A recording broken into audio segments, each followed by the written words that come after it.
Ito na mga kaibigan ang bagong palisiya ng DepEd.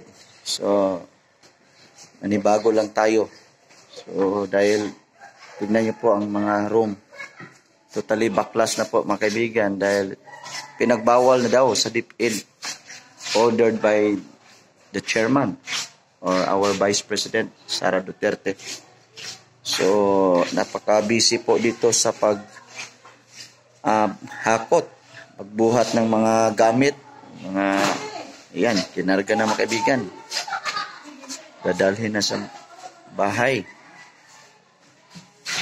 So, for the first time in history sa lahat ng schools na dati ay yung mga teacher na mumblema kung paano nila ma-beautify yung mga room, maipaganda nila.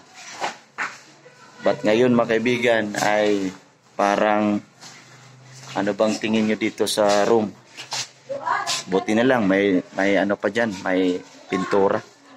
So yung ibang room dito mga kaibigan wala nang mga laman. So except sa mga chairs, of course, sa mga libro.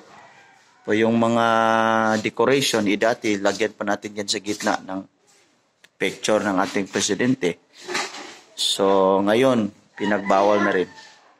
So for the first time in history sa lahat ng school na ngayon lang ito nangyayari mga kaibigan na bawal na maglagay ng mga ini-decoration dito sa bawat room mga kaibigan. So tinanggal na. Ayan, yan ang yung mukha ni presidente. Ayan si Mrs. mga kaibigan. So wala silang magawa. But anyway, tingnan natin kung anong magiging resulta dito. Ang pagkaalam ko lang mga kaibigan, yung purpose para yung mga bata ay makapag-focus talaga during sa kanilang klase. Wala nang ibang tinitingnan sa mga kilid-kilid. So at least yung focus nila doon na lang sa mga guro nila. So may mga may magandang intention din mga kaibigan ang ginawa ng ating Vice President. So, well, tingnan natin kung ano pang maging resulta dito. At least naman din, parang malaking save din ito sa mga baguhang teachers na hindi na sila magproblema kung anong gagawin nila sa pagpapaganda ng kanilang mga room. So, maganda din, no? Isang magandang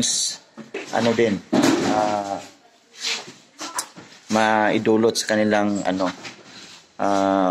isip at puso na hindi na sila ma-pressure mag-iisip kung anong ipapaganda. So all things work for good pa rin ang mga pangyayari mga kaibigan.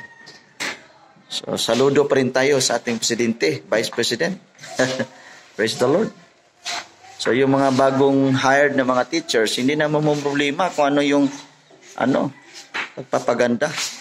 So kagaya noon si Mrs. talagang gagasto ka talaga mga kaibigan. So okay gyapon. So busy na mga teacher dire pag backlash mga kaibigan sa kanilang mga decorations, sa kanilang mga rooms. So nang iba na problema saan nila dadalhin yung mga binaklas nila. So praise God. So hanggang dito na lang muna ang ating vlog mga kaibigan. God bless po sa lahat.